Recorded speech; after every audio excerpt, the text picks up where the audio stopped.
आज का हमारा पाठ है संसार पुस्तक है।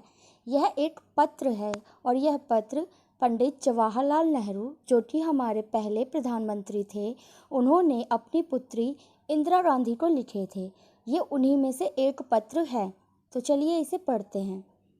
जब तुम मेरे साथ रहती हो तो अक्सर मुझसे बहुत सी बातें पूछा करती हो और मैं उनका जवाब देने की कोशिश भी करता हूँ।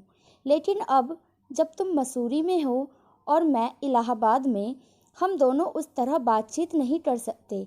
इसलिए मैंने इरादा किया है कि मैं कभी कभी तुम्हें इस दुनिया की और छोटे बड़े देशों की, जो इस दुनिया में हैं, छोटी छोटी कथाएं लिखा करूं। तुमने हिंदुस्तान और इंग्लैंड का कुछ हाल इतिहास में पढ़ा है, लेकिन इंग्लैंड केवल एक छोटा सा टापू है और हिंदुस्तान, जो कि एक बहुत बड़ा देश है, फिर भी दुनिया का एक छोटा सा हिस्सा है। अगर तुम्हें इस दुनिया का कुछ हाल जानने का शौक है तो तुम्हें सब देशों का और उन सब जातियों का जो इसमें बसी हुई हैं ध्यान रखना पड़ेगा, केवल उस एक छोटे से देश का नहीं जिसमें तुम पैदा हुई हो। मुझे मालूम है कि इन छोटे छोटे खतों में बहुत थोड़ी सी बातें ही बतला सकता हूँ, लेकिन मुझे आशा है कि इन थोड़ी सी बातों को भी तुम शौक से पढ़ोगी और समझोगी कि दुनिया एक है और दूसरे लोग जो इसमें आबाद हैं हमारे भाई बहन हैं। जब तुम बड़ी हो जाओगी तो तुम दुनिया और उसके आदमियों का हाल मोटी मोटी किताबों में पढ़ोगी। उसमें तुम्हें जितना आनंद मिलेगा उतना किसी कहानी या उपन्यास में भी नहीं मिलेगा। यह तो तुम जानती ही हो कि यह धरती लाखों करोड़ों वर्ष पुरानी है और बहुत दिनों तक इसमें कोई आदमी नहीं था। आदमियों से पहले सिर्फ जानवर थे और जानवरों से भी पहले एक ऐसा समय था जब इस धरती पर कोई जानदार चीज़ ना थी। आज जब यह दुनिया हर तरह के जानवरों और आदमियों से भरी हुई है, उस जमाने का ख्याल करना भी मुश्किल है जब यहाँ कुछ ना था।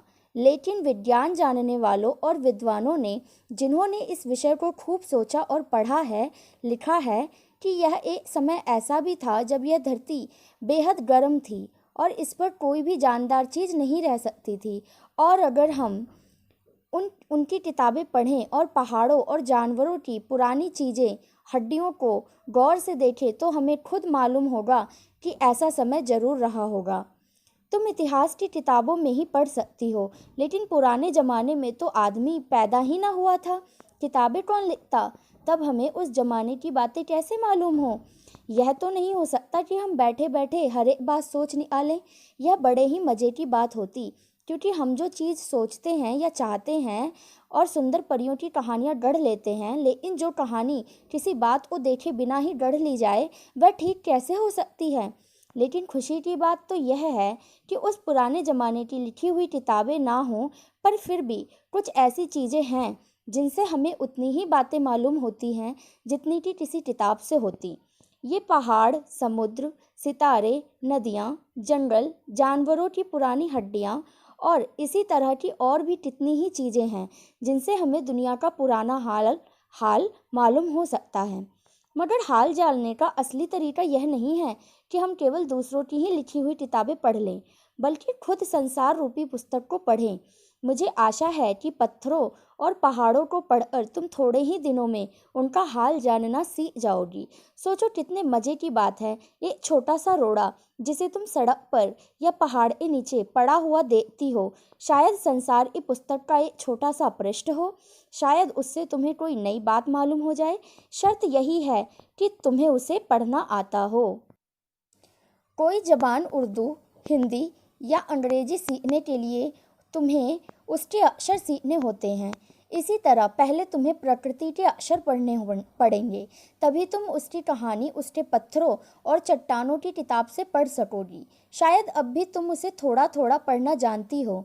जब तुम कोई छोटा सा गोल चमकीला रोड़ा देखती हो तो क्या वह तुम्हें कुछ नहीं बतलाता? यह कैसे गोल, चिकना और चमकीला हो गया और उसके खुरदरे किनारे या कोने क्या हुए? अगर तुम किसी बड़ी चट्टान को तोड़कर छोटे छोटे टुकड़े कर डालो तो हर एक टुकड़ा खुरदरा और नुकीला होगा। यह गोल चिकने रोड़े की तरह बिल्कुल नहीं होता। फिर यह रोड़ा कैसे इतना चमकीला, चिकना और गोल हो गया? अगर तुम्हारी आंखें देखें और कान सुने तो तुम उसी के मुंह से उसकी कहानी सुन सकती हो।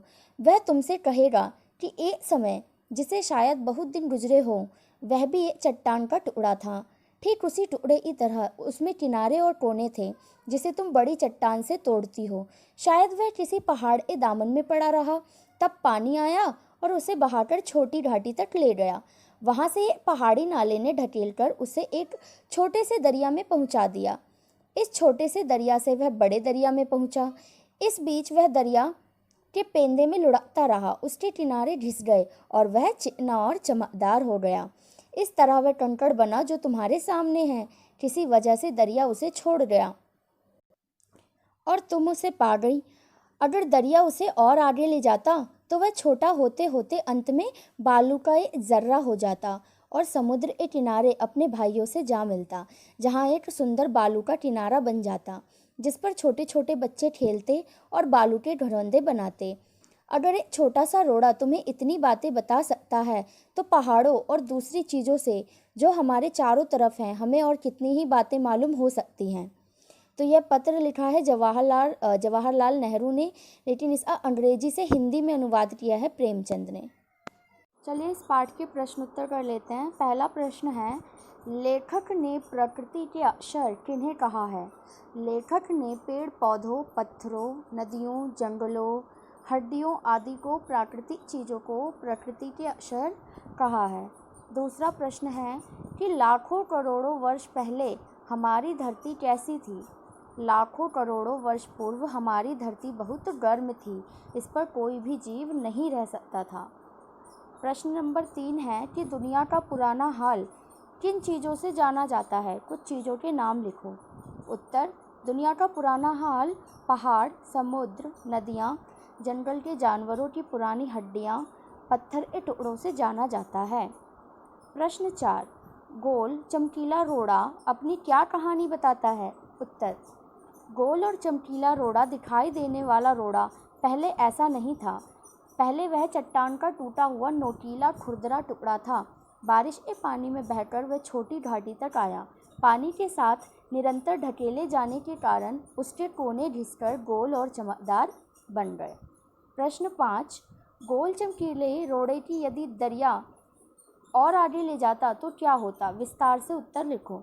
यदि गोल चमकीले रोड़े को दरिया और आगे ले जाता तो वह छोटा होते होते अंत में बालू का एक कण बन जाता और समुद्र के किनारे पहुंचकर अपने जैसे ही रेत के अन्य कणों में मिल जाता, जहां एक सुंदर बालू का किनारा बन जाता जिस पर छोटे छोटे बच्चे खेलते और बालू के घरौंदे बनाते। लोग उस रेत को विभिन्न कामों में प्रयोग करते। प्रश्न 6, नेहरू जी ने इस बात का हल्का सा संकेत दिया है कि दुनिया कैसे शुरू हुई होगी। उन्होंने क्यों बताया है? ये पाठ के आधार पर लिखो। इसका उत्तर है कि नेहरू जी ने बताया कि यह पृथ्वी लाखों करोड़ों वर्ष पुरानी है। यह पृथ्वी बहुत ही गर्म थी, इस पर कोई भी जानदार चीज़ नहीं रह सकती थी। पहले यहाँ ना कोई आदमी था और ना ही जानवर। करोड़ों वर्ष में जाकर धरती ठंडी हुई और फिर धीरे धीरे इस पर वनस्पतियाँ पैदा होने लगी। फिर छोटे छोटे जीव जंतु भी पैदा हुए और फिर मनुष्य। इस तरह दुनिया की शुरुआत हुई।